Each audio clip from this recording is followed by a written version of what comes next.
Yo, yo, yo, yo, what's going on out there? What's good? Y'all come on in and have a seat, man. We finna have some fun tonight, man. It's rivalry week, hate week, whatever y'all want to call it. Ooh. It's that time of the year, man. And we got two more games for the Saints and Falcons, man. So we had to bring in some special guests, man. Some Saints fans, podcasters. Be a battle of the minds. But before we keep it going, man, we want to welcome Jordan for our Tegacy and my boy TJ Jones from the NFC South Roundtable and State of the Saints podcast, man. What's up, fellas? Tell us how y'all doing. Man, I'm doing doing great, great. man. Thanks for having me. Yeah, Appreciate thanks. it, man. No doubt. That's what Jordan. I'm talking about, man. Jordan, Like go you ahead. said, spit. See what you got, Jordan? No, thanks for having me. This is great. I mean, I haven't been on a stream in a while. I haven't talked. I haven't recorded any videos in a while. It's been a busy month for me, so this is really refreshing to get back in the swing of things. Uncle Louis Yes, sir. Algier, what's good? Our guy, one of our biggest supporters, man. Tell nephew we need that big game this week, man, down in the Yeah, man. bayou if you talk to him. Man, But I'm telling you. Chris, you know what to do, man. Before we shout out the chat. Hey, man, exactly like you said, man. Rivalry week, man. Round one. You know what I'm saying? And we're about to get into it, but this matchup doesn't have the hype as like before for me, but at the same time, hey, we're gonna still, you play what the schedule is and you play the players that you gotta play. But I'm ready to get into this. Like I said, we're gonna have some fun, man. Two capable, you know what I'm saying? Like, first of all, I mean, Jordan, you already know we got history. And TJ, I mean, of course, I've seen a lot of your stuff as well. So I mean, this is gonna be a lot of fun. Two guys that know their team, and we're two guys that know ours, so we're going to get into this. It's going to be fun. Absolute facts. Let's get to the chat right quick, man, before we get to jumping. Silk, what's up, man? Big Vale, that name sound familiar, man. That sound familiar. NFC South Roundtable. Grandizer, what's good, my guy Jamal Haynes, NFC South Roundtable as well. Mr. A221, Jay Gillian, what's up, man? JGP Jr. 6497. That's TJ. Yeah, shout out to the Saints, man, Saints fan, man, tuning in. Yeah, I remember him from the round table as well. Yeah. So yeah, man, y'all coming over from the round table, man. Thank y'all for tuning in. Thank y'all. Miss Francis, what's good? What's good? So man, we're gonna get this thing rolling, man, with the first question. First question, man. We know about the big news about Michael Penix missing the rest of the year. And it's gonna be big for the Falcons, no lie. But going forward, this might, change up the Falcons' plan depending on what happens this offseason. And I want to just ask the panel right quick, and then I'll give my thoughts. How does this injury affect the Falcons' future plans going forward? Because you look at the quarterback position, how it's been bad since Matt Ryan left, and now this, it's been 4 years since Matt Ryan left, so. Ooh, boy. How does this hurt the Atlanta Falcons going forward? We're going to start with TJ and then Jordan and Chris, and then I'll go last. Well, I think that it is a crushing blow, but I'm not going to, just go ahead and just bury the guy. I mean, we know that Michael Penix has suffered some severe injuries during his time at Indiana. And then, of course, that led him to the University of Washington. But he has always been a resilient guy. And he has this belief in himself, man, that's absolutely polarizing and captivating to all fan bases that ever rooted for this guy. It's unfortunate, but, this isn't like back in the days when Gale Sayers was playing football, when you have ACL injury and you can't bounce back from it. We live in a society now where modern medicine reigns supreme, and we're seeing guys with these lower extremity injuries coming back at a rapid pace. So I expect for him to, be able to make a full recovery. Of course, it's not the season that I'm pretty sure Falcon fans envision. But at the end of the day, I think that they have themselves a solid quarterback. I'm not going to take anything away from Penix. We know the talent level, and I'll let you guys get into it. I'm pretty sure. I mean, Falcon fans already know about the gripes and disgruntlement when it comes to the offensive coordinator. But I mean, this is a guy who completing 60% of his passes, 1,900 yards, 9 touchdowns, 3 picks. So he was trending in the right direction. So I expect for him to make a full recovery and be back on that road and hopefully get the Falcons, into contention where they expect for him to do. So it's just a bump in the road, man. Yeah, I agree. I mean, I think it's a bump in the road. This is something Michael Penix has gone through. I think they said 5 of his 8 years of playing college or NFL ball, he's gotten season-ending injuries. So, I mean, this is something you signed up for when you end up drafting him. So, I mean, I don't think this affects the Falcons at all.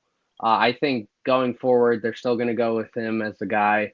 The only way this is going to upset a lot of Falcons fans. The only way that for some reason this changes anything is if Kirk Cousins goes out and balls out, which I doubt that happens. It's not going to happen. Kirk Cousins just doesn't. I don't think he fits the offense very well, but I don't think Penix really does either. So I think I said before the year, I said it to 5-6 Falcons fans in one stream. I said, you guys are not understanding the power of coaching. Bad coaching can really ruin a football team. It did that to the 2023 Eagles. It sort of doing that to the Eagles this year on offense. But I mean, it can really ruin a good team. Even if you got Bijan Robinson, even if you got Drake London, you got Kyle Pitts, you have a solid offensive line. Like even if whether it's Kirk or Michael Penix at quarterback, you really it can really bring you down. So, I mean, I don't think this injury affects any future plans. What they really should be looking into is, can this offense get anything going, even with Kirk Cousins? And if so, then moving forward, is this going to be your offensive coordinator? Are these play callers on offense, these coaches on offense, going to be your coaches on offense moving forward or not? I think that's what you see for the rest of the season. Well, right. I want to say this though.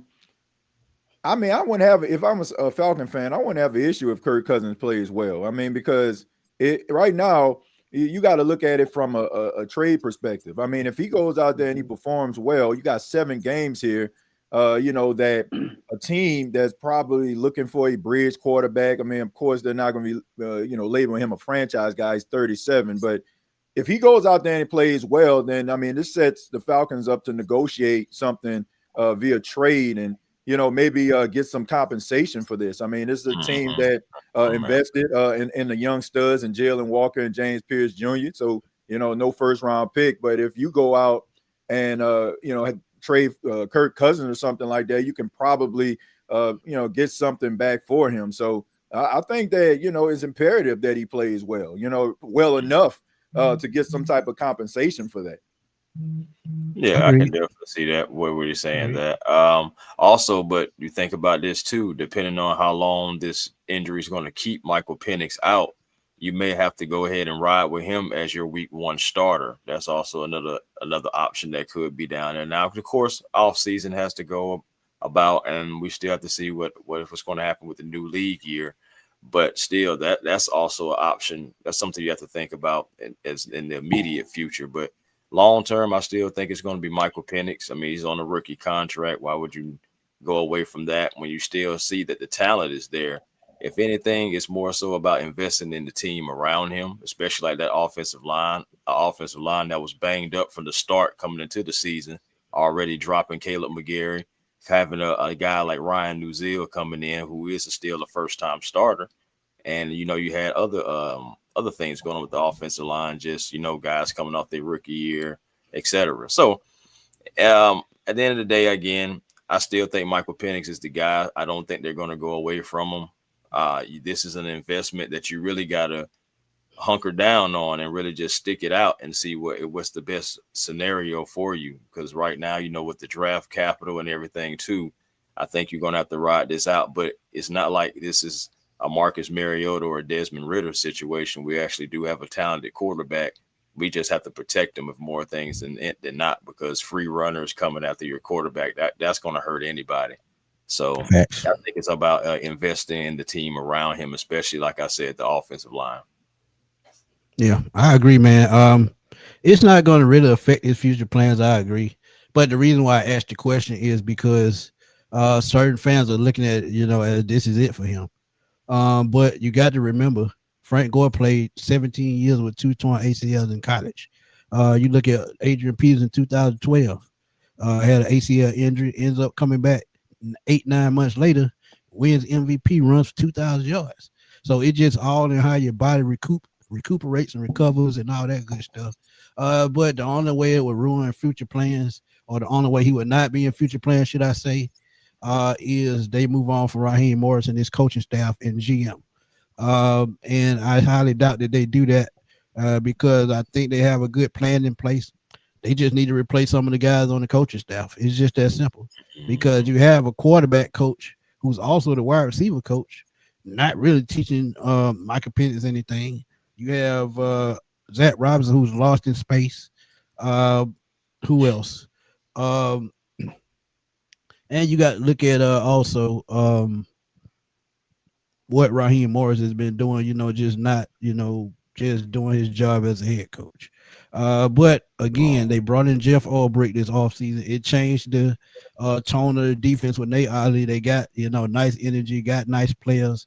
And let's not act like Divine Diablo's loss has been huge.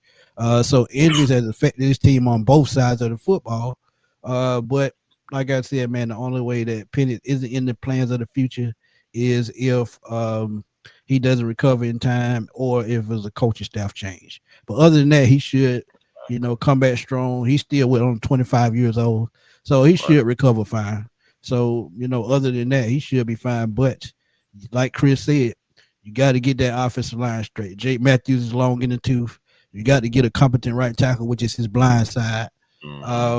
So yeah, just build around the coaching staff, offensive line, and I think this team takes another step. And again, like y'all said, what they're trying to run may not fit Michael Penix. So this is why an offensive coordinator that knows how to use his skill set probably is going to be what's best for him. And one name that I've been looking at is Matt LaFleur, and we'll get on that another day. But you just got to bring an offensive mind in here to help that kid. And if you do that, that might change for the best. And who knows? He might have an all-pro career, but it's only if you make the right changes. But, hey, that's neither here nor there. But that's our take on it. And let's flip it on to the other side. So what we're going to do with this is Falcon offense against the Saints defense. We're going to talk offense. Jordan and TJ going to talk defense, and how to counter. So offensive-wise, Chris, what do you think we have to do? Oh, well, of course, commit to the run. We're going to have to make sure that we're hitting those gaps, man. Using Bijan Robinson, you think about it, Michael Penix, he's out. Kirk Cousins, we have to kind of get him going because he has been without live action. So we're going to have to start trying to see if you can get him into a flow. One thing that can help that is, of course, the run game. If Atlanta can run the ball well early, then it can keep New Orleans honest. Then you possibly can go into some play action because, yes, we did see Kirk Cousins under center when he came in. So that is definitely a possibility with the play action, using motion, using bunches. Darnell Mooney is the number one wide receiver. So Kirk Cousins and Darnell Mooney are going to have to be on the same page. Even though I'm nervous about the connection between the two, we have got to figure out a way to get Kyle Pitts moving across the middle and also just keeping him involved, engaged. He has to get back into the beginning of the season, kind of like the first 4 or 5 games, in Kyle Pitts, because lately he's gone back to the Kyle Pitts that we don't like in Atlanta. Correct. So that's going to be one thing that's key, man. But it's all going to come down to the coaching. What is Zach Robinson going to do? It's winning the game within the game for me on the offense, man. And a lot of times we don't. So that's the main thing. Can we win the game within the game? Can we also, stay on the field on third down? Again, being in third and manageables. And in red zone, we have been a little bit better, but got to be consistent. So get down in there and putting up 6 instead of 3. That's the most important thing for me. What you got, Smitty? Yeah, I agree 100%. That offensive line, they got to find a way, to be consistent this game with run blocking. And the Falcons got to lean on the run. I've been saying that all year. stick with your bread and butter, especially to keep pressure off of the quarterbacks. And Kyle Pitts, like you said, he's gotten back to the old Kyle Pitts of the last 3 years, but at the same time, he's got to be the number one target for whoever the quarterback because he's the biggest mismatch on the field.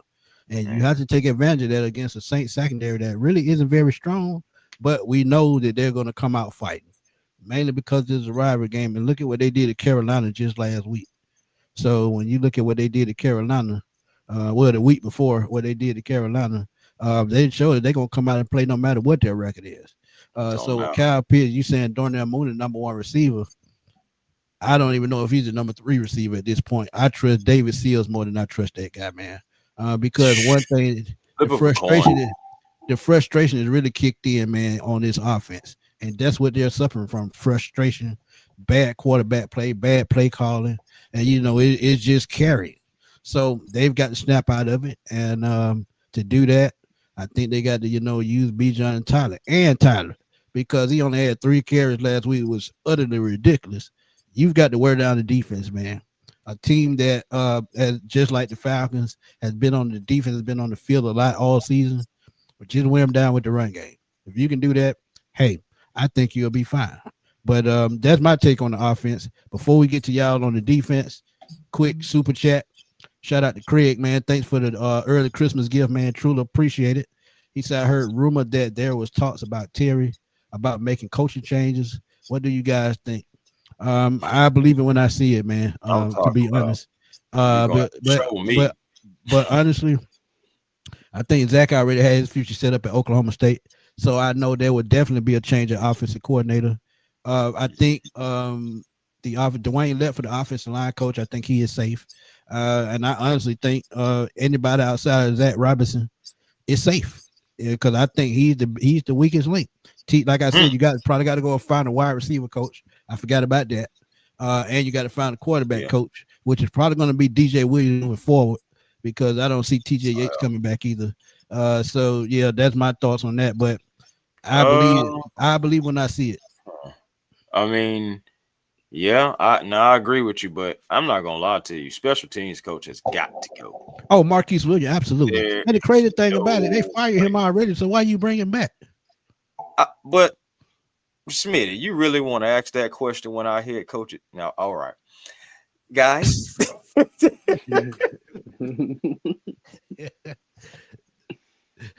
Okay.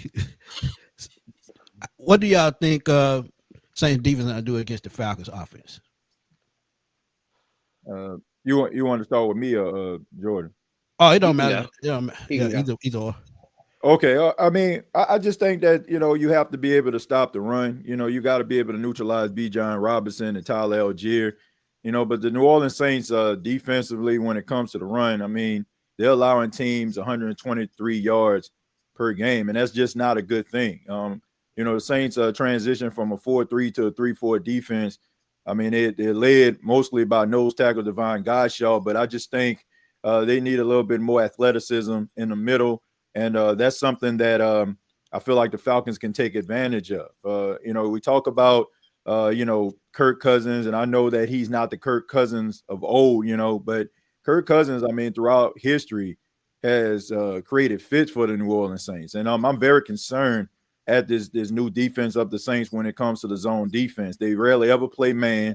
And, even if you're limited at wide receiver, I mean, all you're asking these wide receivers to do is find soft spots, in the defense, which, can possibly happen. Also, with Kyle Pitts, I heard you guys mention that. I mean, he just has to catch the ball. He has to be a reliable guy at this point. You are the guy when it comes to the pass catching, that Drake London is not going to be there. So the New Orleans Saints are going to have to try to get pressure on Kirk Cousins. He's not going to try to move outside of the pocket. He's going to try to stay there and make plays from the pocket. So they got to be able to get pressure. And they're also going to have to tackle well. I think that's something that helped them in the game versus Carolina.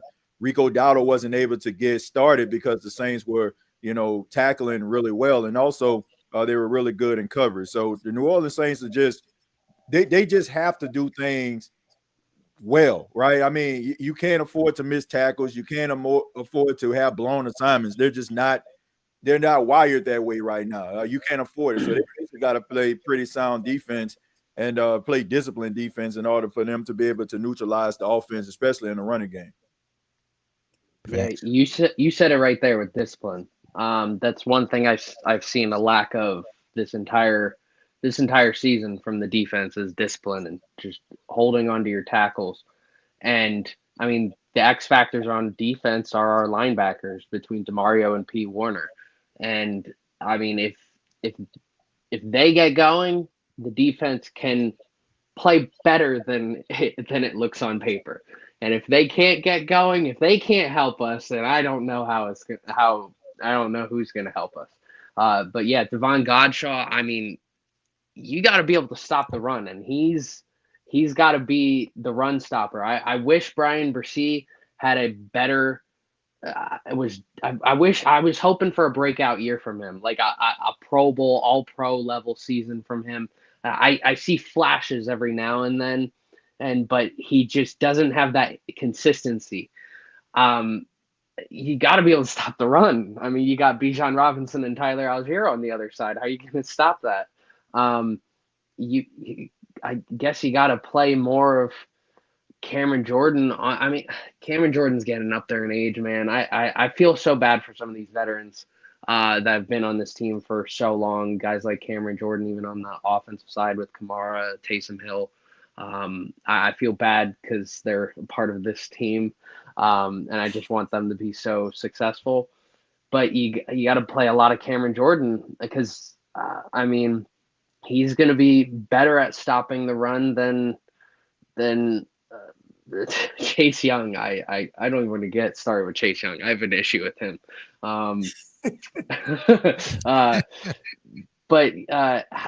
Yeah, I mean, you got to stop the run. You got to send Demario Davis. You got to send Pete Werner, maybe pop Pete Werner back in the coverage. I don't know how you game plan. I'm trying to figure out who I would like to cover Kyle Pitts in this game. I just don't really know who. Yeah, I don't have nobody that cover Kyle Pitts. He's such a mismatch. The issue is Kyle Pitts himself just isn't very consistent of a player. So it's like, I guess we can put anyone. I mean, I guess we could maybe bring down Justin Reed and play Justin Reed on him. We could maybe slide in DeMario and do a little bit of like Alante Taylor and Demario Davis zone coverage on him. That's really all I can think of against him. I mean, if Drake London was playing in this game, I'd be like, all right, we're kind of screwed. But Drake London not playing in this game is a huge deal. Not even Michael Penix not playing, because I think Kirk Cousins playing in this game versus Michael Penix, I don't think that matters. It's the fact that Drake London's not playing, because if Kool-Aid's playing against Drake London, oh, this is gonna be a rough game. It's gonna be a rough game defensively. But the one thing I can hold myself on is the Falcons, no offense, incompetence from the offensive coordinator. Because he's unable to have consistent because he's not able to have consistent play calling and consistent just drives, it will lead to this zone defense that the Saints have. I mean, all it takes is a turnover.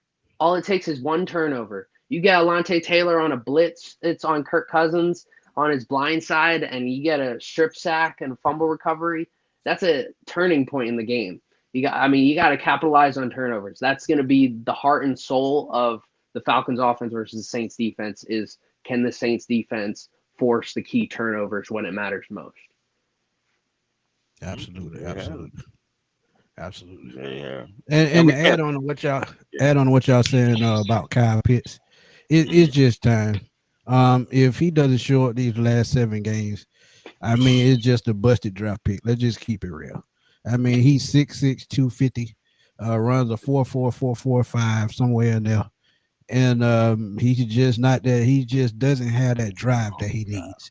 And when you look at the Saints, and like TJ said, they play a lot of zone. You find holes in the zone, Kyle Pitts should eat in the middle of the field. And unlike Michael Penix, who struggles in the middle of the field, that's where Kirk Cousins thrives. So Yeah, you just got to take advantage of it, man.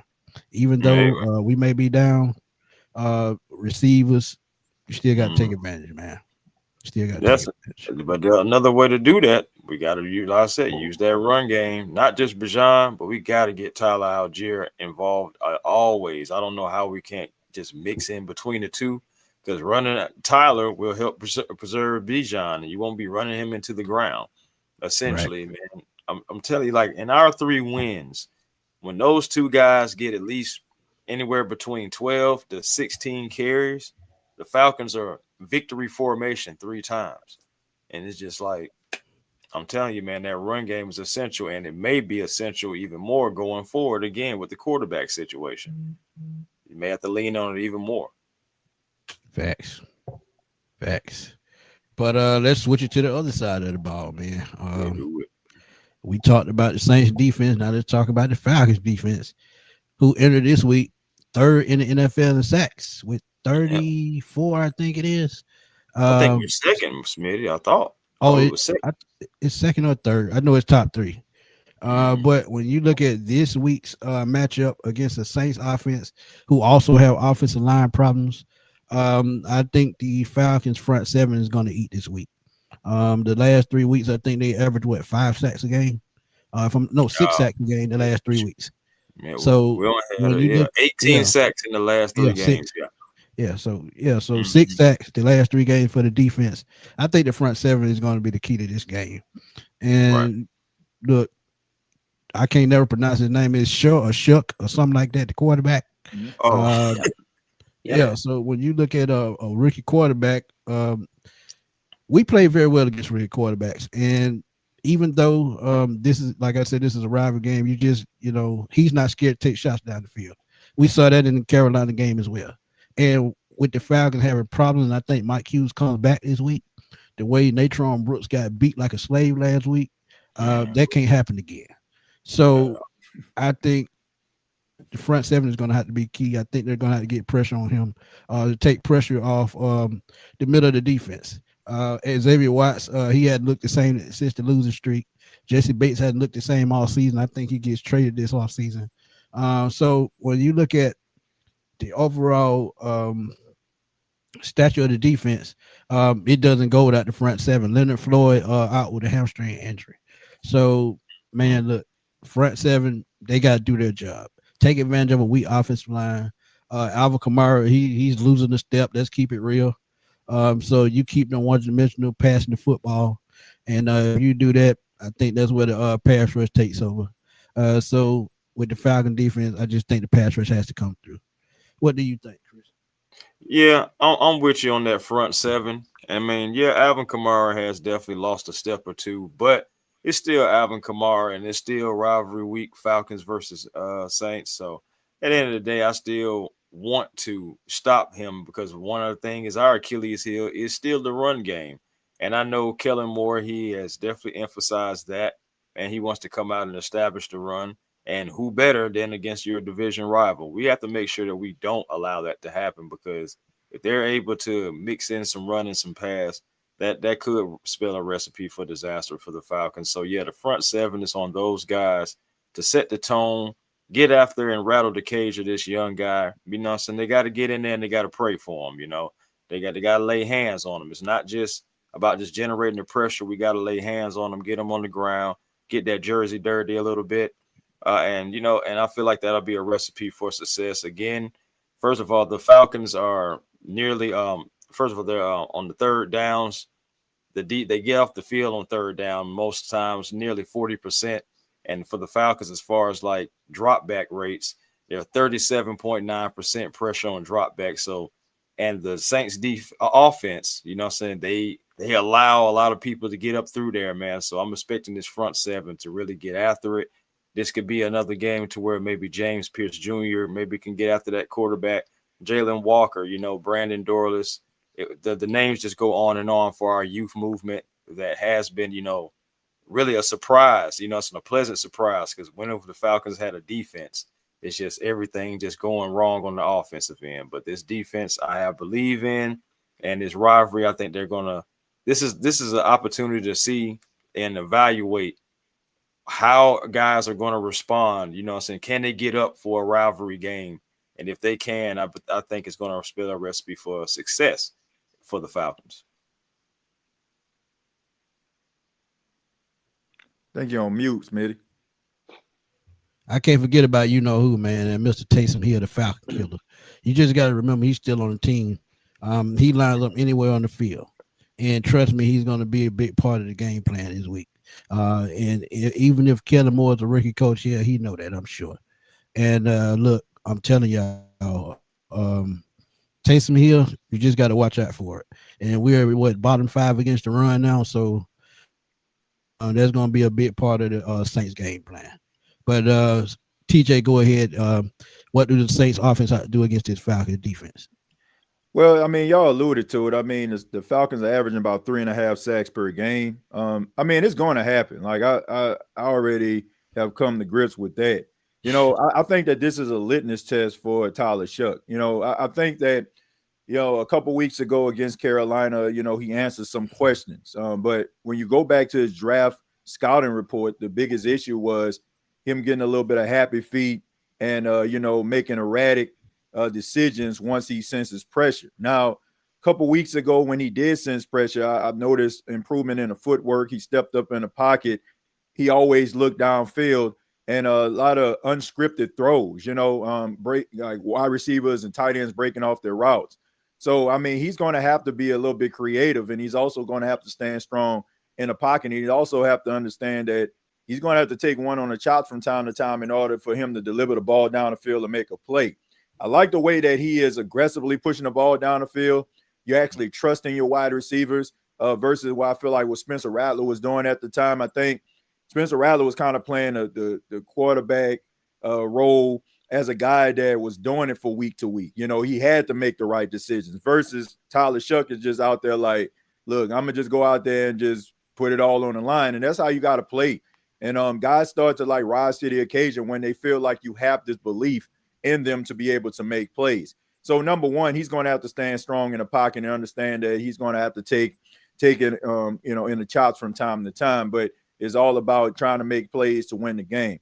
Number two, the New Orleans Saints are going to have to start converting on third down. This has been an Achilles heel of the New Orleans Saints over the last, you know, this entire season, not being able to sustain drives. Rather it's drop passes, rather it's bad execution, rather it's false start penalties. There's a joke going on around Saints Nation that the Saints just need to start every drive 1st and 20 because it's inevitable that they're going to have a false start or a holding penalty from the offensive line, which, you know, over the last couple of weeks, I have seen some improvement. But, you know, the offensive line has had the struggles. No Eric McCoy. Tallahassee Fuaga is dealing with an ankle injury. You have a stud in Calvin Banks who is playing really well. I'm not concerned about Trevor Penning. I feel like that was an upgrade now that they have Dylan Radin to replace him. But, you know, they're going to have to, you know, be up to the challenge. And also they're going to have to get the ball out of Tyler Shough's hand pretty quick when they throw the football. I mean, we're talking about 3-step drops. Guys got to be able to, you know, get out of the breaks really quickly in order for them to catch the ball. As far as the running game, you know, I think that the New Orleans Saints' biggest issue when it comes to Alvin Kamara, is he the Alvin Kamara of old? He is not. But there's a lot of things that Kellen Moore's offense does not present when it comes to Alvin Kamara that has made him successful throughout the years. I mean, a couple weeks ago, that was the first time I seen a screen pass all season. The one that getting him the ball was like a 29-yard game. Yeah, it's like they completely eliminated that. Like Alvin Kamara is not a run in between the tackles type running back. I mean, he's capable of doing that, but what made Alvin so successful and such a threat was his ability to be able to catch the ball out of the backfield with the angle route, with the wheel routes, being able to set up the screen because he can make really good decisions setting up his blocks.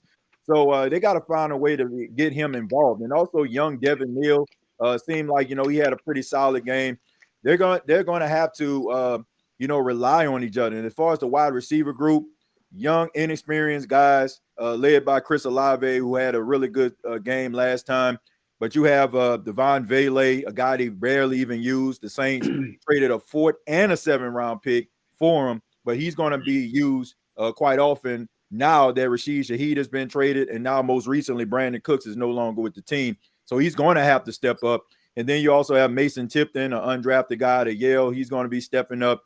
And I'm interested to see if the Saints are going to activate Trey Palmer down the stretch. Well, if he's going to be involved in the game. I mean, he's been on IR, but he can be activated from IR at any time. So it's going to have to take a collective effort in order for them to be able to win this football game. That's the reason why I feel like this is not going to be a high-scoring game at all. But they're going to have to convert and be able to move the chains and also take advantage of opportunities, rather it's field goals, rather it's converting in the red zone. But if they don't, then I think that the Atlanta Falcons have a really good chance. But they're going to have to play some smart football offensively. Yeah, and you gotta you made a great point about Alvin Kamara getting the ball in space.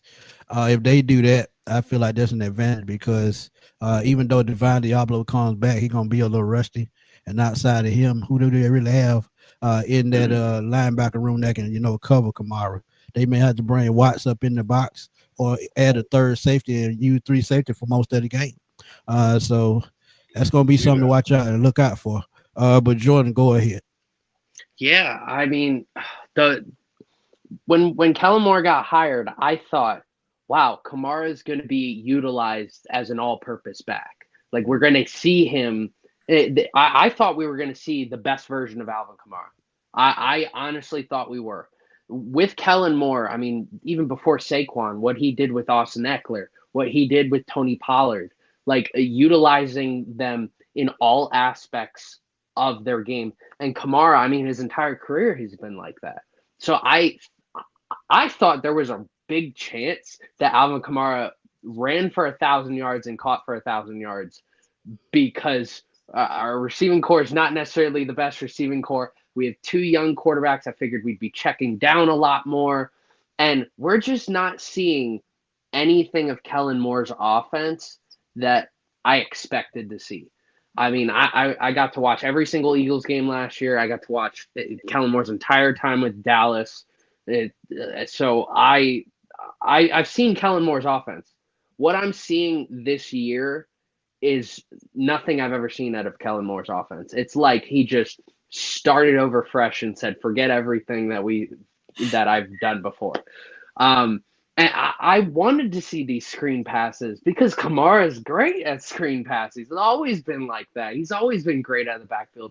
I mean, Kamara as a receiver has always been operating as the wide receiver 2 on the Saints. He's just been that good of a receiver on top of the fact that he's such a great runner. And we're just not seeing that. On top of that, the offensive line. I mean, TJ, like you said, the offensive line it's banged up. You got injuries. Even the young, talented guys like Fuaga, he's got the ankle injury. I'm worried going into this game because of the pressure that Atlanta just puts on all offensive lines. Never mind our banged up offensive line. So my thought process from a coaching perspective is, okay, Atlanta's going to be sending a lot of pressure. I need to, like you said, do quick passes. So who am I hitting? I need to figure out a way to get Alvin Kamara the ball. I need to figure out a way to get Taysom Hill and Juwan Johnson involved in the short game. And then getting Chris Olave in on these slants and short intermediate routes. So, I mean, even end arounds, getting end arounds involved in this. If that's the best way I can look at in terms of a coaching perspective. But yeah, I mean, you got to kind of get Juwan Johnson involved. If he can hold on to the ball, that's the key. Can he hold on to the ball? And all right, everything I said gets canceled out with something, Schmitty, you said, Taysom Hill. Anything I've said is probably wrong if Taysom Hill has a big game. He always has that one game every single season where he decides to have the most historic stat line ever. I'm just waiting for that game to happen. I hope it's this Sunday because that would be awesome. He might run for 150 yards and catch for 150 yards. He'll do stuff I've never seen in a stat line. Look, I know a lot of history, and I have to go back to like Charlie Trippy in order to Hall of Famer Charlie Trippy, who played quarterback, running back, end, cornerback. I have to go back to him in order to find anyone who's done anything similar to Taysom Hill. I can go a little bit more recent than that. I could say Jim Jensen for the Dolphins back in the day. Yes. He had that same kind of effect. Go ahead. Yeah, exactly. And I mean, yeah, if Taysom Hill wants to go nuts, I guess.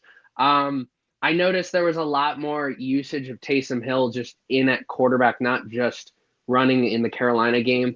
And I guess what Kellen Moore is thinking is like, we're not really getting any sort of run game going with whether that's with Kamara, whether that's with Neal, with any of our running backs, and utilizing Taysom Hill. Taysom Hill is this combination of speed and strength that not many athletes in the NFL have at wide receiver, running back, quarterback in that general area. And you look, Taysom Hill does not have the strongest arm in the world, but he has a competent arm if you're going to do trick plays. So, I mean, you could throw in a couple here and there. I think that gimmick's sort of gone. I think teams are prepared for him to randomly throw the ball now. But otherwise, I mean, he could still hurdle. He's still got the speed. He's still got the strength. He could, at any game, he could just go off. I'm just waiting for it to happen. It's going to be some random Sunday at 1:00. Yeah, the most important aspect of this game is getting Kamara involved in the receiving game and the screens, the little underneath routes. That's all you have to do, because against Atlanta's defense, with all the pressure, you're going to see a lot of pressure. And I haven't even touched on Shough yet, but just any young quarterback, whether that was Rattler or Shough out there, just hit the guy who's been one of the best players to ever wear that uniform and let him do his work. Let him do his job. He could very well go for over 100 yards on Sunday receiving and then rushing for like 12. I feel like that's how Kamara's stat line is just in this offense. I don't think it's his fault. I think Kamara is definitely, like TJ, like you said, he's not the player he was, but it's the player that Kellen Moore is like forcing him to be. And I think if he were to leave and go to another team with a great offensive line, that he should have left and went to Kansas City, to be honest. He didn't want to go. But he should have wanted to trade. I hate to say it, but I get it, because that's home for him. So I get it. I'm glad you do, because I don't. I mean, I'm very critical. I'm very critical of Alvin Kamara in that regard. Look, I question guys who are at certain stages of their career. They got talent, they got ability to be able to bring it to a team that can be a contender, and they rather just wallow in mediocrity. I'm just being honest with you, man. Like, I like Alvin. I think that he is definitely one of the greatest New Orleans Saints players of all time. But, man, you have an opportunity to go somewhere and cement your legacy. And, it's kind of like that same situation that happened in Carolina with Christian McCaffrey. Like, everybody thought he was washed. Then all of a sudden he gets traded to the 49ers. Kyle Shanahan knows how to use him, and he's the offensive player of the year.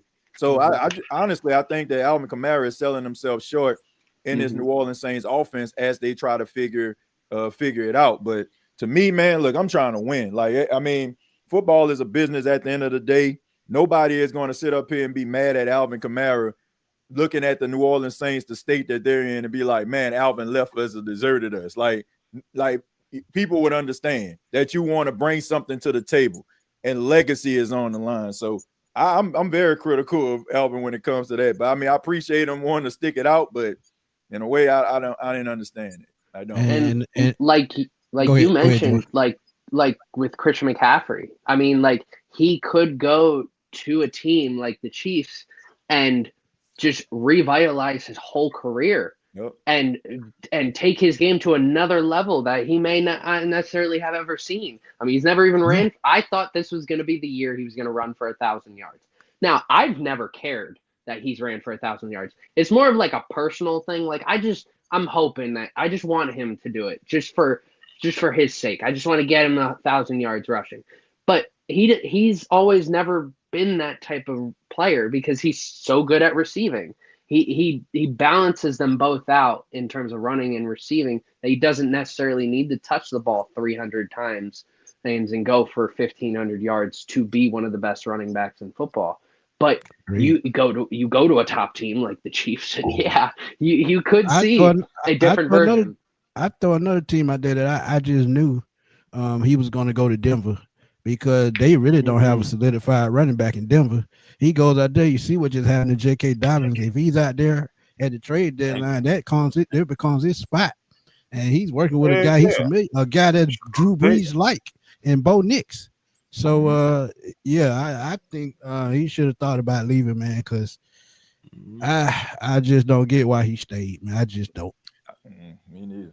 Hey, man, it's probably to the fact that he just has so many connections and roots, so many things he's built in the city of New Orleans with the city of New Orleans, comfortable. And sometimes, some people don't like change, and also some people, when you go to a new team, sometimes the certain treatments are different. You got to learn a new team, new way of how they're doing things. And some people just don't want to figure that out and find that out. Yeah. I mean, he just wired differently, Chris. I mean, that's just the way he is. Like, I mean, he doesn't really focus on football outside of, playing it. Like I always say, like Alvin Kamara is like the quintessential. Like football is what I do. That's not who I am. Like once I take off these shoulder pads and the helmet, I'm at home. I'm somebody else. Yeah. My daughter. Like, I mean, that's cool and all, but I don't know, man. I'm a competitor. I've been this way my entire life. I don't like to lose. It's not like, and if I'm giving my all, I want people around me to be giving their all as well. And if I feel like I'm not getting that in the space that I'm in, then I'm gonna try to find it elsewhere. And I don't feel like that's like you abandoning a team or abandoning like your situation. I just think that it comes a time, like we all know this. Like when we talk football, we talk about guys like Dan Marino, right?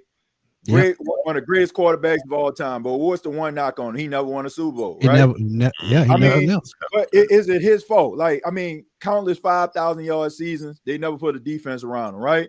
And then towards the twilight of his career, when they actually brought in guys like Zach Thomas and had like a serviceable defense, he was like on his way out, right? Yeah.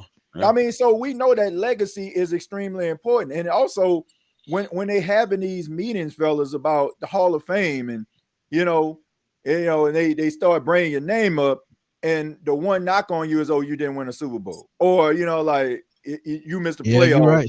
Sometimes it do be their fault. Yeah, I mean, doing the same thing, right? I mean, legacy is important, and sometimes submitting your legacy is even more important. I mean, another person, like look at Russell Wilson right now. Like Russell Wilson, if he didn't go to Denver, if he didn't go to New York, then we probably be talking about this man being a Hall of Fame. But look at the last couple of years of his career. So that stuff matters, man. Submitting your legacy is extremely important, man. And I don't want Alvin, I don't know, man. I just think there's a lot more meat on the bone, and he's kind of like costing himself an opportunity at immortality by being loyal to a team that, as of right now, just going through a rebuild, and it's probably going to be this way for a minute.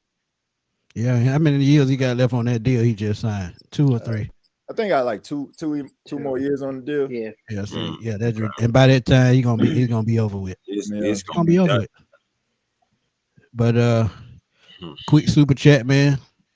The True 706, one of my longest followers, man. Appreciate you, my guy. Thank you for the $20 early Christmas gift. Truly appreciate it. He said, man, number 2 in sacks, and we thought that. Well, he'll look back a lot of times in the past. Zach Roberts make Mike Malarkey look like Kyle Shanahan. Get that bomb. get that bomb out of Flower Brand. Matter of fact, ship that to Alaska. Oh, wow. You're right, man. You're right. Right. I mean, it's sad, man. I got a question for you two, man. All right, so I know like Raheem Morris is under a lot of scrutiny when it comes to like his coaching style. But do you think the fact that you all had issues last year with Jimmy Lake and he cut ties with him quickly and found Jeff Albrecht, and now you look at the defense, right? So that's showing improvement, right? Being able to recognize your mistakes and correcting them. Do you think by him doing that, it afforded him extra time with upper management that he has the capability to be able to correct, like, I guess, like things that went awry, right? I mean, like I said, you got a really good defense now because of Albrecht. Like, do you think that management is looking at that like, oh, he can do the same thing with the offense? That's an excellent point. We actually been talking about that, man. But the way I see it, and I said that may be his saving grace. He goes out and get an offensive guy, and the guy I talked about, and I talked about in the video last week, Matt LaFleur. You go out and get a guy like that who we know could probably develop Michael Penix or whoever they bring in. He can, just fit right in, plug in his offense. He's good to go. And when you look at that too, you look at, a coach in waiting. We know they like to stay in-house. And if Raheem doesn't work out next year, you got your coach in waiting, because I know you're not going to go out and go, just try something new, because that's just not what the Falcons do. They like to hire guys that they're familiar with, because look at what they passed over in the last hiring search. Mike Vrabel, Bill Belichick, Mike McDonald, Jim Harbaugh. So they like to be familiar. They picked over all those guys just to bring back Raheem Morris, which didn't make sense and will never make sense. But at the same time, it's who they're familiar with. So in that aspect, Matt LaFleur makes a whole lot of sense. Why? He was a quarterback, passing game coordinator and an offensive coordinator in Atlanta, and they know him very well. So he could be a coach in waiting as well. So it just makes too much sense. Yeah, I mean, because I'm gonna say this. I just feel like, okay, man, it's like you sitting in a boardroom and you're on a break of being fired, and it's like, okay, give me a reason why we should keep you. I mean, I feel like the hiring of Jeff Albrecht will give him an extra year. Now I will say this, man. I feel like it's just an uphill battle when it comes to Raheem Morris. I don't think that the Falcons, this is in my opinion, will never live up to their full potential as long as he's a head coach. It's just something about him, I feel like, that just holds this team back. He gives me, and people think I'll just be saying this as a joke, but I'm serious. He gives me Dennis Allen type vibes, man. Like, yeah, agreed. When I look at him, I just see Dennis Allen. We had them discussions on the NFC roundtable for a whole season. That's ridiculous. But it's good you bring up that point about being his saving grace. And I agree with that. That could happen. But think about this. The players that are here now, what if they don't buy into what he's selling and they, don't play this good down the stretch? And the ownership be like, I mean, he could probably come in and change it, but are the players really going to have the energy to play for him after this season? And you got to think about that. And if they don't, some of the key players going to say, hey, man, I want to trade. I got to get out of here. I just can't, I can't rock with this no more. But go ahead, Chris. That's what I've been talking about anyway. I mean, just going back, just trying to go back so I can answer the question. For me, it's always been the wrong decision bringing in two inexperienced guys from the beginning. Yeah, you brought in Jimmy Lake, but I've talked about it. I've told Smitty, just about anybody, that the talking point for Raheem Morris can be like, yes, look at what happened with the defense. I corrected the wrong with the defense. Jeff Albrecht, somebody experienced coming in here, changing this defense all around, making it number 2 in sacks, making it top 10-ish, top 15, saying defense in different categories. But I can do the same thing with the offensive mind. Like you were saying, if Matt LaFleur was to be fired, that would be somebody you probably have to call up. Same thing with if Mike McDaniel gets fired down there in Miami. So, you would have that familiarity. So, and that it could be a saving grace for Raheem Morris. But I agree with you, TJ. And I think most Falcon fans have been agreeing with that same statement that you said about not getting the full potential out of this team with Raheem Morris. I never wanted Raheem Morris. A lot of the Falcon faithful never wanted Raheem Morris. But at the same time, when he was hired, once you're rocking the logo, it is what it is. You know, but all the guys just that Smitty did mention, all of those guys are having success. And right now we are 3-7 for whatever reason you want to put out there, because it's not just one. And that's another problem with the Atlanta Falcons, because it isn't just one thing. Just about everything that you have tried and everything that you've tried to do has not been successful. You can have all the good intentions you want, but the good action is not there. Facts. The results in a league where winning is essential. And that just goes with the coach, with the GM, just all across the board. It's nothing personal. It's just we're not getting the results. Yeah, it's just these 100. Mom and pop type organizations sometimes, man. Like they have this blind loyalty. And I can never get on board. We're dealing with this as Saints fans. I never get on board with people like, oh, like firing guys year after year. It just shows dysfunction. No, what shows dysfunction is the product on the field, because nobody understands like what's really going on in these boardrooms or the conversations that you all are having in these smoke-filled rooms. But what they do understand is incompetence on the field, undisciplined football, not making second half adjustments, first 15 looking like trash, third down conversion. That's what fans understand. So look, I'm looking at the pulse of the Falcon fans in the chat, and it's like we want to see results at the end of the day. Like you can talk about Raheem Morris and he changed around the defense and all that is great. Like from an executive perspective, they would probably be convinced because he was able to bring in Albrick. But you have to look at it from a fan's perspective also, because they're the ones that sitting their ass in the seats that is spending their hard-earned money. So I'm not saying that the fans have to be like the ultimate decision makers here, but you also have to understand, and like I'm saying this respectfully, this is a franchise that has a lot of potential, a lot of young players. Like you see the talent. I talk about it all the time. But this is also an organization and a fan base that is desperate for prosperity, going to the playoffs, winning the division. They want to see that. And if they don't feel like Raheem Morris is giving them that, then you can try to hoist them up as much as you want to and dangle the carrot of Jeff Albrick. Like nobody is going to care at the end of the day, man. It's all about the result. Exactly. And I got to give you your credit, TJ, because we talked about Mickey Loomis for God knows how long. Yeah. But if you look at the Saints and the Falcons, they have more in common than switching players all the time. Yeah, their front office is very inept. You talk about Mickey Loomis, Falcons in the same position with Rich McKay. So until you cut that cancer out of the front office, it's gonna keep being the same thing. And this is why I keep saying this is why you got to learn to be uncomfortable. Go find somebody that's catching up with the times and knows what really is going on. Look at what the Eagles did. I talked about the Eagles situation before. Who is their GM? Howie Roseman. Before he got there, that front office was just as dysfunctional, which is why they couldn't get over the top. Jeffrey Lewis hired Howie Roseman, backed out, said, "I'm gonna let you do your job." I think it was the very next season or the season after they win the Super Bowl. So you got to trust in what you're doing with your front office. And like you said with Mickey Loomis, he's there because of Tom Benson. It's not because they want him there. He's there because of the former owner. There's only one way to get rid of him. Yeah. So and Rich McKay, it's the same thing. It's what the owner wants. So if the owner is inept, it's going to spill all the way down through the front office, onto the field, through the head coaches, and through the staff. So until that changes, it's going to be the same exact thing, man.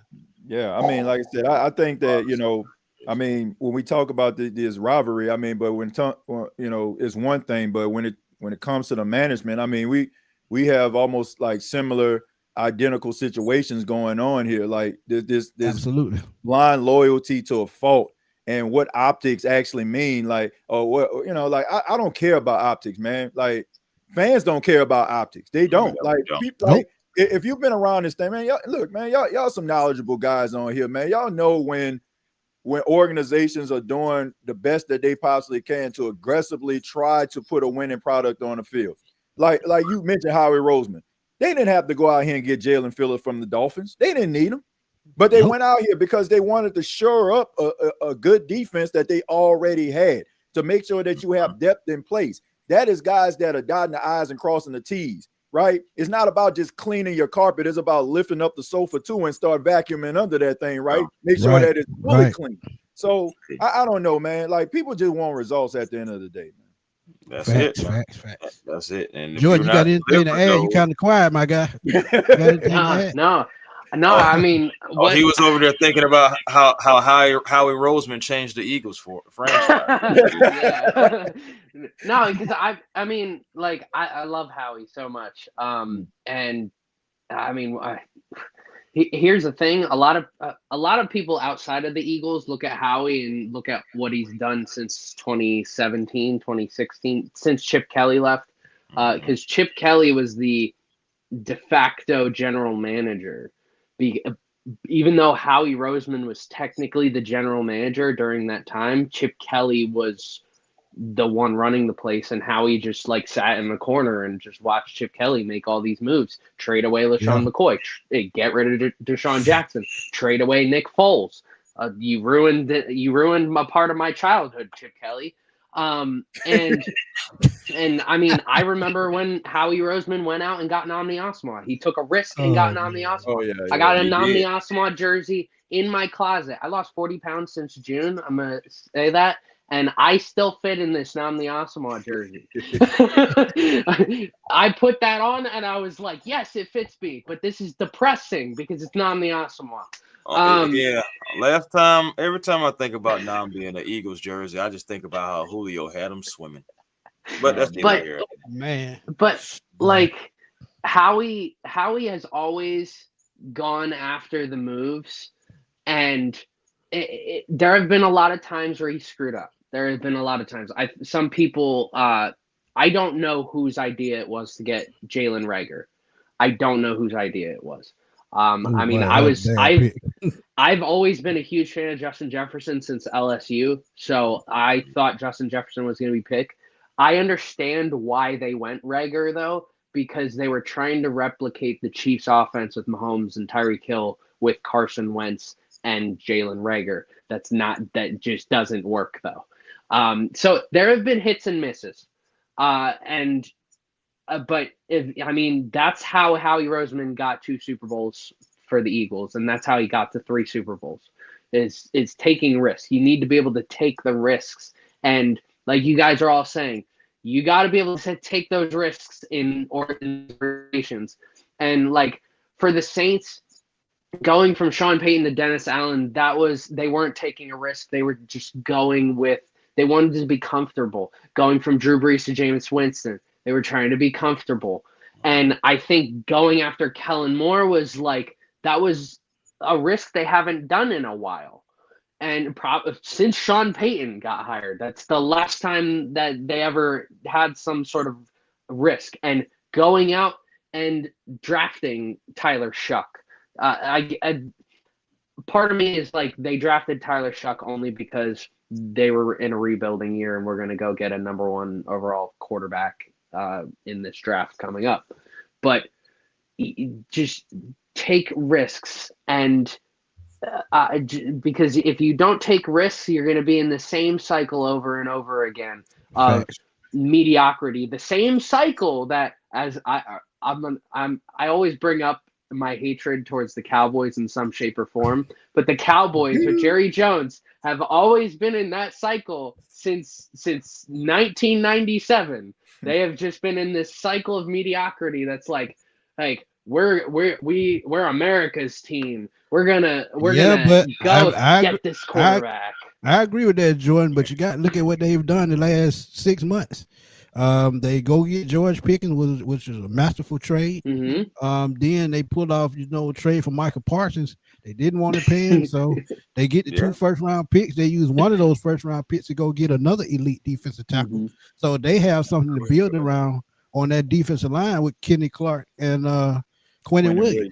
So, all they got to do with those future first-round picks and second-round picks, they can build around the back of that defense because now they have the offense, down pat. Mm-hmm. They may have to, draft or sign some offensive linemen, but as far as defense, they can use those draft picks for defense and build a championship caliber defense just like that. So, I mean, we know Jerry Seedale and all that, But he's starting to listen to somebody behind the scenes because he couldn't have made that decision by himself. Let's keep it real.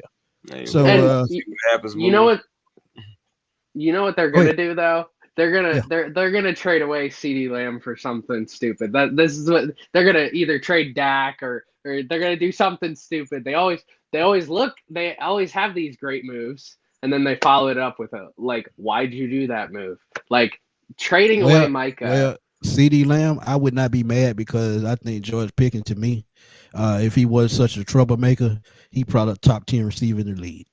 Let's be real. Because you look at his numbers, he averages 15, 16 yards a catch for his career. So, I mean, he's a playmaker. He just can't keep his head on straight at time. And I even said, and I'm going to make a video about it, with Drake London. I'm going to throw it out there. So, y'all can get mad. I don't care. But, George Pickens, he's a number. And I'm telling you, in that draft, if he tear his ACL, he would be in Atlanta instead of Kyle Pitts. Mark my word. Mark my word.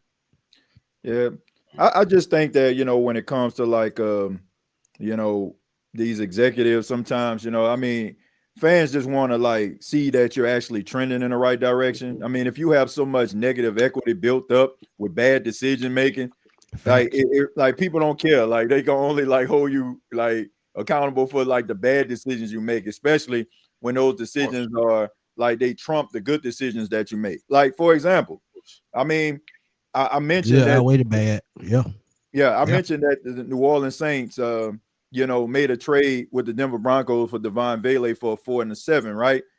I mean, the guy only has maybe like 5 or 6 receptions. Like he got traded at the beginning of the season, but like everybody looks at that as a bad decision. But if you look at what the New Orleans Saints did last year, and they traded Marshawn Lattimore for a 3rd-round pick, that's a smart decision. Because I mean, I like Laddie, but he is not the same for the Commanders, right? I mean, he's out for the season, but he's not the same guy. But people aren't paying attention to that because you have so many bad decisions that Loomis has made over the last couple of years that people are like, oh man, whatever. I mean, like a clock is right twice a day. That's the way they feel. So you got to be able to build that stuff up. And also, football is a parody, man. Football is designed every single year for every team to be on an equal playing field. And the way that Howie Roseman is out here aggressively making these decisions, this is how you beat this parody that the NFL has every single year. Like, you can't rest on your laurels and be like, oh, man, we won a Super Bowl last year. Or we got to the Super Bowl, didn't win. All right, man, we close. No, man, you got to constantly build because you got to look at the teams are getting better. The players that you had out here that found success last year, guys got game tape on them. They're scheming for them. There's no well-kept secrets anymore. You got to be able to rise above this parity. And a lot of these teams, like ours, unfortunately, they don't. Like they're so busy, like keen on loyalty.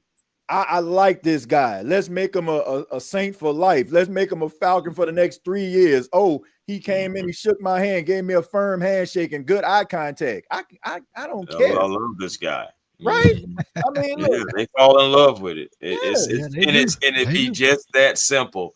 And that's the crazy thing, like really for both our franchises. But that having that familiarity and being comfortable is just, it's a cancer. And until it's cut out or until something gets shaken up, it's going to be like this. And that's the quite unfortunate thing, really, for both franchises. Yeah, man. Agreed. And go ahead, Joy. Go ahead, right quick. The one thing I will say is, like, I would rather be in this situation with the Saints where I'm okay with, like, the future of any position changing. I'm okay with a different head coach next year. I'm okay with a different quarterback, running back, wide receiver, tight end, every single position on the team, every position in the front office. I'm okay with that. And I would, because that's opening the door for change.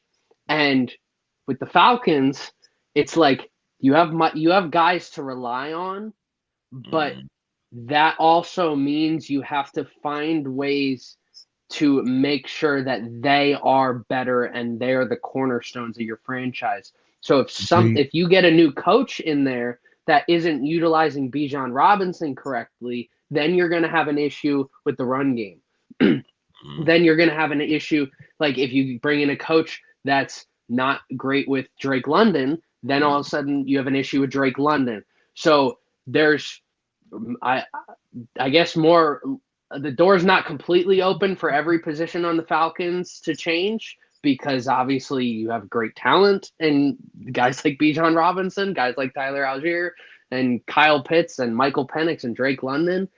And that's kind of why I'm okay with the Saints, taking a year, because I'm open for whatever happens next year. Yeah, but TJ will tell you it'll be more than a year. Mick Loomis still there. Oh yeah, believe it. Oh yeah, Believe it. oh yeah.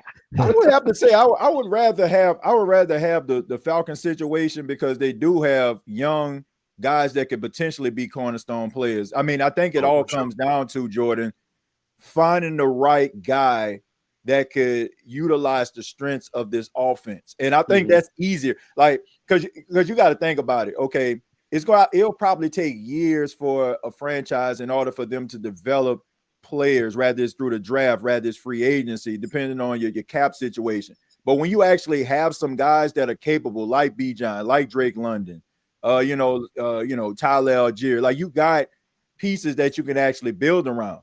It's just a matter of coming up and finding a mastermind that can be able to put this collection of talent together in order for them to be formidable every single week. So I'd rather have the players in place. I mean, look, we know, if I can use a basketball analogy, we know Doug Collins was the coach of the Bulls, right? I mean, and they had a lot of talent, but it took Phil Jackson to come out there with the triangle to make the Chicago Bulls successful, right? So they had the talent. It was just a matter of the coach coming in, finding what is needed in order for the team to find success consistently. So I think the Falcons just need some new leadership and a guy that can steer them in the right direction, rather it's finding the right offensive coordinator or that offensive-minded coach, which many teams try to find to be able to get the best out of these players. Super facts. But since you on the road, TJ, you're going to throw out your X facts. Mm-hmm. X up. Look, you talking about as far as the game? Yeah, offense and defense. Well, my offensive X factor, of course, it has to be Chris Olave. Chris Olave is now the number one guy. I mean, there are no other players that are close to his skill set at the wide receiver position. I think that when it comes to Chris Olave, I think this is one thing that he benefited from the Rashid Shaheed trade, is the fact that he is now the down the field threat again for the Saints. His rookie season, that's what he was. Like, you still had Michael Thomas, who the Saints were looking at as their number one guy, and Chris Olave was the down the field threat. Now he goes back to that. If you look at him at Ohio State, that was how his bread was buttered. They had Jackson Smith and Jigba. They had Garrett Wilson. He was the down the field guy. So I think that is something that he brings to the Saints game. And I think that he's a better contested catch guy than Rashid Shaheed is. Like, Rashid Shaheed catches the ball when he's behind a defense. I mean, he's going to hit his head on a goalpost. But if you have a guy running lock and step with him, just like it was with Emmanuel Forbes last week with Seattle, he was able to knock it away. Chris Olave is able to catch that contested ball. So he is the X factor to me on the offensive side of the ball. Defensively, I'm going to have to go with Chase Young. I know, Jordan, you have your reservations about him, but he has been playing better, than he has in the Saints uniform. It's not coming in a form of a sack, but, when you have a guy that can get pressure and get the quarterback off the spot, or a guy that can actually move a quarterback in order for another defensive player to get the quarterback on the ground, it's still beneficial. I think sometimes we pay a lot of attention to guys like Myles Garrett, guys like Michael Parsons that consistently get the quarterbacks on the ground, but we don't really pay attention to the guys sometimes that are the dirty work type players that are the reason why the sack took place in the first place. But I think that Chase Young has got to be that guy. I think that the Saints are maybe like a consistent pass rusher away, from being a formidable defense. But as of right now, Chase Young is the most athletic defensive guy on their front. So he's going to have to come and he's going to have to get Kirk Cousins off his spot. And rather it ends up with Brian Brzee in a sack, Cam Jordan getting a sack or somebody else, being able to get to the quarterback or even rushing Kirk Cousins. It has to be in his hands. So those are my 2 X factors. Yeah, I get it, man. That's a great point. But let me get this super chat before you go, Jordan. Before you super chat. From Furball, man. He says, why don't we play Easter Stick? So why not develop him for next year and try to be a starter? Let's be honest. No one wants to watch Kurt, 60-year-old uncle man, play unwatchable football. I mean, a lot of us feel like that, man, but you got to look at it as maybe they still trying to win, because like I said earlier, man, they can't just go out there and stick it up on Sunday, because trust me, if they do, more and more players are going to be like, I got to get out of this mess, man. I got to. At the end of the day, that's what it is. Go back and watch that Raiders versus Chargers game, and you tell me if you still would want Easter Stick to be. I remember that game. Oh my goodness, the worst interception I've ever seen in my life, man. He tried to throw a screen pass. I mean, threw it right in the guy's hand for a pick six. Y'all deserve better than that, bro. My thing is, look at what he did this past preseason. He I mean, it may not have been that bad, but it still was bad. It was bad. Man, I don't know, man. I mean, look, I like Easton Stick. He gonna be a career backup, because he has some games where he look all right, but I don't think that's the direction you want to go. Man, I made a jingle about that guy. I'm about to say, we got the song. Yeah. Pull up with a stick and throw a pick. You know what time it is. Throw an Easter Stick. Throw a pick. We good. Joy, go ahead, my guy. Chris Olave was actually gonna be my X factor because of his downfield threat. So I'm gonna switch it up. I'm gonna say it's Juwan Johnson. He's just got to be able to hold on to the ball. Hold on to the ball. We're good. I mean, I've been a huge fan of Juwan since he was at Penn State when he was a wide receiver, and it's so weird now that he's a tight end. But I mean, again, getting those underneath dink and dunks, like I'm not going to put Alvin Kamara as the X factor, because in my opinion, if you're a coach focusing on the Saints offense, Alvin Kamara should be your number one X factor that you're focusing on because of his ability to do a lot of different things. I mean, you could also say Taysom Hill, but I'm going to say Juwan Johnson just because of those underneath passes that Shough is going to have to make, especially down the middle of the field. Defensively, I'm gonna go Jonas Sanker. I love this dude. Dude, I love watching him. He has this energy to every time he makes a big play. I feel the energy of the defense change. And if I thought about saying Alontae Taylor, I could see like I said earlier, kind of like bringing him off the edge to get like some sort of strip sack, but I think the guy who's going to be a difference maker, I mean, you could bring him down to try and cover Kyle Pitts. Maybe he makes a big hit on Kyle Pitts. I don't know. Maybe he forces a fumble. But this guy, he's a difference maker. I'm very curious to see how he looks going forward. But I love watching this dude. I haven't felt this energy from the safety position in a very long time. It's very different than with Tyrann Mathieu. I mean, I would say probably haven't felt this way since Malcolm Jenkins. Wow, and been a while. I will say it's not really saying all that much. I mean, considering we had Marcus Williams for a little bit. He was good outside of one play. And I mean, Tyrann Mathieu, same thing. I like Tyrann Mathieu had a different energy just because like everybody loved him personally. He was a personal asset being from the Louisiana area, went to LSU and come into the Saints. Like it was very different. But this guy, he's new. He's something. He's a young difference maker that I haven't seen in a while in the secondary. Yeah. That's cool, man.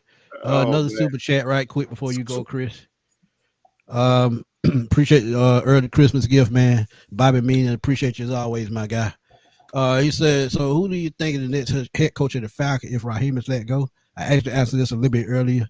But it's got to be a big name, no more coordinator assistants. It honestly don't have to be a big name. They just have to come in and do their damn job. But if you want to throw out names, like I said, a 72, 36-1 record ain't bad. And if he's let go by the Packers, I gotta say Matt LaFleur, and I'm gonna stick with that. I'm gonna say Cliff Kingsbury. I think Cliff Kingsbury would be a good coach for y'all, and also I would not be mad at that either because of what he brings. He actually ran the type of offense Michael Penix ran at Washington. Can I have Clint Kubiak instead? Another good one. I think Clint Kubiak as well. I like Clint. Yeah, Joe Brady will be another. I'm just looking at it from a offensive guy. I'm looking at it like what he does with James Cook. I can see him like and also like the change of pace backs as well. Yeah, I can see him also being able to find opportunities for not only Bijan but Tyler Algier as well. And and also, man, like I feel like he has a really good offensive game plan when it comes to athletic wide receivers too. I think that he really has helped Khalil Shakir, man. I mean, like coming to his own as a top slot guy in the league. So That's dope. But before you go, Chris, I got to give a shout out to Kimmerthump. He says y'all doing podcast with Saints podcasting, man. This is great, man. Hey, Jordan, TJ, I mean, we do shows with them all the time, man. We know they're a big Saints fan and probably do a show in a couple of weeks when they roll around again, because I've been working with these guys for a while. But man, thank you for that comment. And thank y'all Saints fans for coming through and chilling with the sports machine at A1 Forever. State of the Saints podcast and all Legacy, man. We truly appreciate it. But Chris, what are your X factors right quick? Well, I'm gonna start with the defensive end, and we talk about Jeff Ulbrich all the time, and as we should, but a guy that kind of gets lost in the sauce, and I continue to call him like the biggest free agent signing for us, is Nate Ollie. So Nate Ollie is my X factor. He's been having these guys getting after it. That defensive line has been getting after it. 18 sacks in the last 3 games, of course, second in sacks right now. So I expect him. Are you going after yet another young quarterback? Get after him, rattle his cage, and so cause him to make mistakes, because you got some playmakers, you got some ball hawks, you got some guys, some young guys who can get after it. You with the strip sacks, etc. So Nate Ollie, I want you to have these defensive linemen ready to get after it, still hunting, even though I know we don't have much of playoff aspirations to hunt for right now, but still just some pride, because it is rivalry week. And I believe that at the end of the day, you have to still evaluate the rest of the season on who's still showing up, and are they showing up to play or showing up just to get paid. So I think, that's going to be very important moving for the rest of the season on who's going to be here next year. So, yes, Nate Ollie, have these guys on point. As far as on the offensive side, I mean, how can it not be Kirk Cousins? Kirk Cousins for me is the X factor, because if he can move the ball anything like it was last year before the Saints game that he got injured in last year or whatever, so that I feel like it can be a good thing. And it's so funny because I believe if I'm not mistaken, around about this time last year was that game to where the Falcons were 6-3, and they faced off against those Saints. And then everything has been tumbling really since that game. Everything has been tumbling for the Falcons. So I'm ready to give you guys your voodoo back, and you guys can have it. And so that since we're going to be playing up against you guys again, it's time to try to see if Kirk Cousins can help lead this offense. You got to rely on the run game, but eventually you're going to have to pass. So Kirk Cousins, don't turn the ball over, because you don't need people, saying, well, first of all, we're going to be in enemy territory anyway. They don't have much to cheer about. Don't give them anything else to cheer about, okay? It's just, just be cool. So, yeah, man, Kirk Cousins and Nick Ollie, my 2 X factors. Yeah, and those are 2 great ones. But I with X factors, man, the way they looked last week, letting Bryce Young throw 448 yards outside his car seat, that was just sickening. But when you look at, this game, as I said earlier, it got to be the front seven. You got to get pressure on the young quarterback and force him to make mistakes. 34 sacks this season, 18 in the last 3 games. Just keep sticking to your bread and butter. And speaking of bread and butter, other side of the football, keep running the ball. Use Algier and Robinson. Just weigh them down. That's all you got to do. And like TJ said, it's going to be a low-scoring game. The game is always won in the trenches. So you got to come out this game, get pressure on the quarterback, and run Bijan Tyler down their throat. I think that's the key to victory to, the entire game for the Atlanta Falcons. So, like I said, we're not going to hold it, but everybody's favorite part of the show, score predictions. Yes, sir. Y'all going to throw them score predictions out in the chat. TJ and Jordan, y'all give us y'all score prediction for this game. I think that the New Orleans Saints are going to win this football game, but I think it's going to be close. I think it's going to be 17-13. I think that both defenses, because of it being a rivalry game, being a divisional matchup, everybody knows where the bodies are buried. I don't go by records and stuff like that. I mean, you can't, right? I mean, that's just all what it comes down to. I think it's going to come down to third down conversions.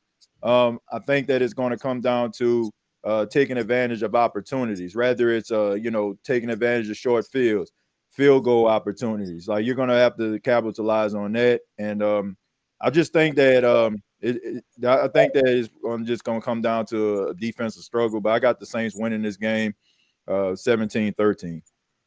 I like that. Okay. Jordan, go ahead.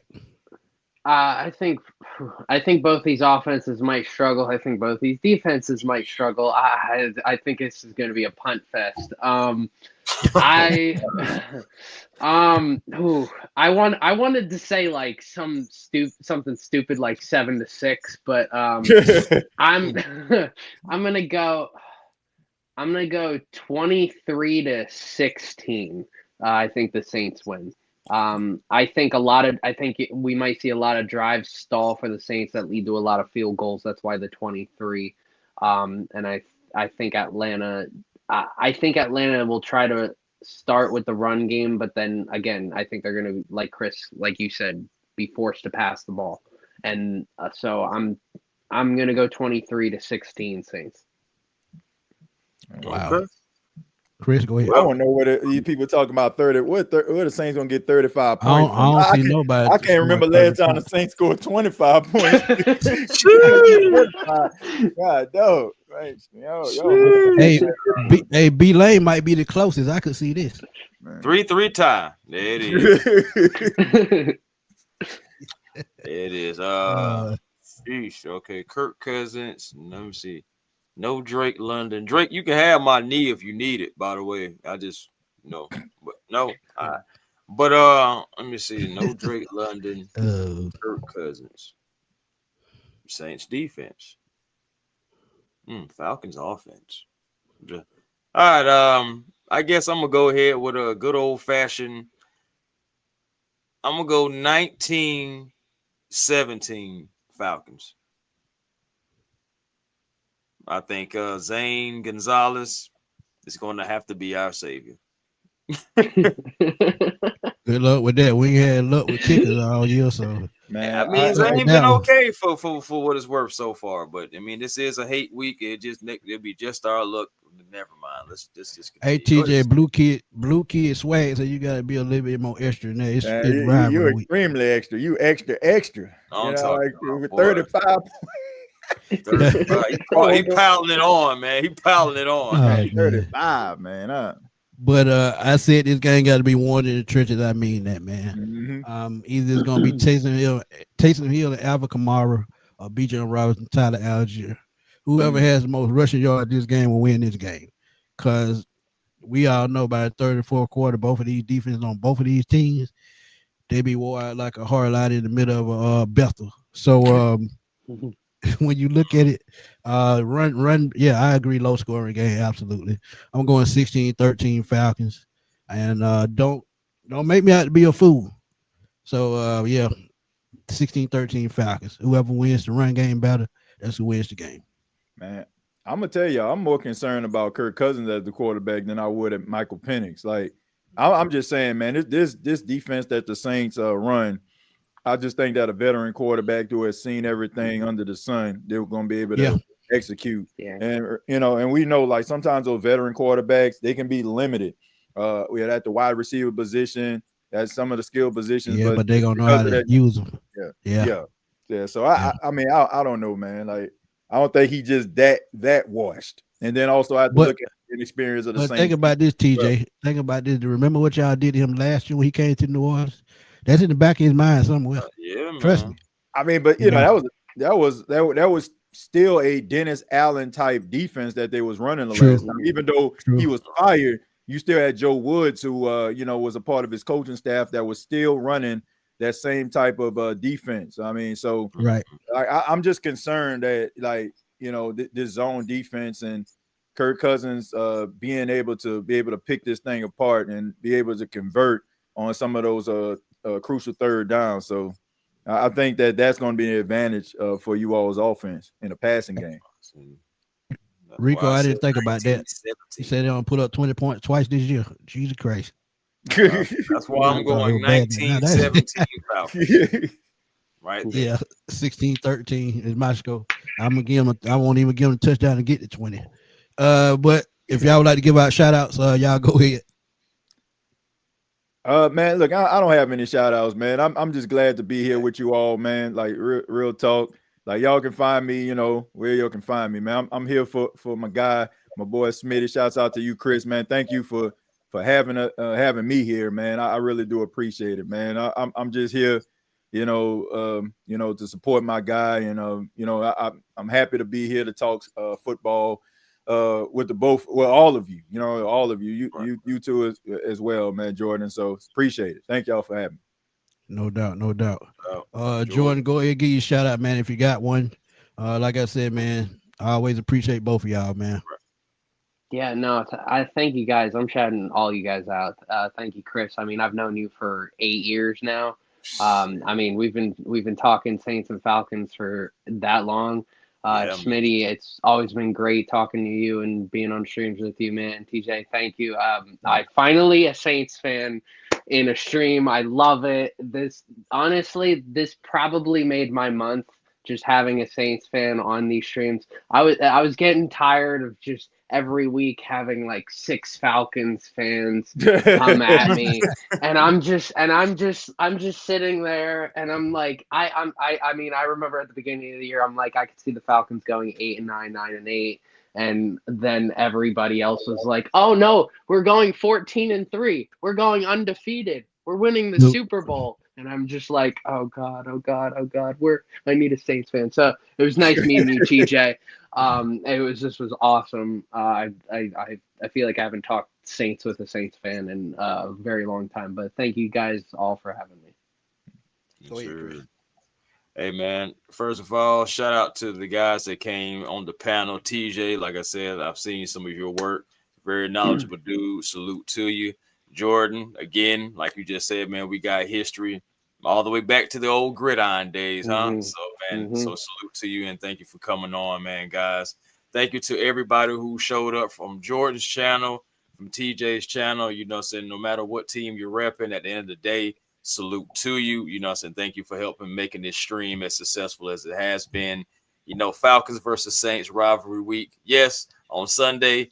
We're gonna be, turning our nose up at one another, but I'm glad that we was all able to come together and just talk some football and what we think, and be able to be respectful about one another and everything like that too. So salute to everybody, man. Y'all make sure y'all find y'all peace today, because it is almost 9:40. It is 9:40 at night, and positive energy always creates elevation, and that's what we gotta get our peace from, man. Absolute facts, man. Absolute facts.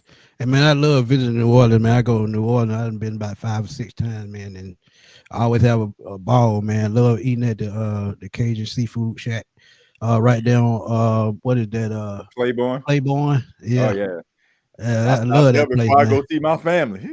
Yeah. Boy, that is the spot. That's the spot. Boy, look, again, man. everybody in the chat, man. I truly appreciate y'all, man. And much love to y'all also, man, for coming over from the NFC South. Thank y'all for supporting me over there as well. Saints fans, y'all gave me a hard time, but I enjoyed it. And I made friends over there, man. TJ, me and him, we stay in touch. We talk all the time. So, shout out, to TJ, man, for coming through, supporting this boy, man. Truly appreciate it. Yeah. Jordan, again, man, you've been working with us for a while. I appreciate you as well. But y'all know where to catch me, man. Smitty Sports Machine on YouTube. Drop my thoughts on the Michael Penix injury, so y'all go check that out. Also catch me on Fatboy Slim on Twitter /X. I'm always over there blowing it up, man, because that's what I do. I mean, I give anybody hell on Twitter. I gave the Falcons hell all last week. I don't take picks. I tell the truth and I tell it like it is, man. So look, I mean, you just gotta be different, and that I feel like that's what we all share. We just all different, and we always give different opinions, different views, and that's who make us who we are. But again, man, I appreciate the chat for coming through, and thank y'all for the early Christmas gifts. Like I said, man, because look, Christmas right around the corner, and because of y'all, I probably have a nice Christmas, man, and I appreciate that. But for Chris, my boy TJ, my boy Jordan, we're gonna roll on out and give y'all Wednesday night back. Next week we'll be back on Tuesdays. On Tuesday at 8:00, Jets Falcons preview. Atlanta Falcons, New York Jets legend John Abraham gonna stop through, talk to us with the preview show, and we're gonna have a good time with John as always. Because one thing about John, he bring it, boy, and y'all just gotta be ready for it. But until next Tuesday at 8, we're gonna holler at y'all later, man. Peace.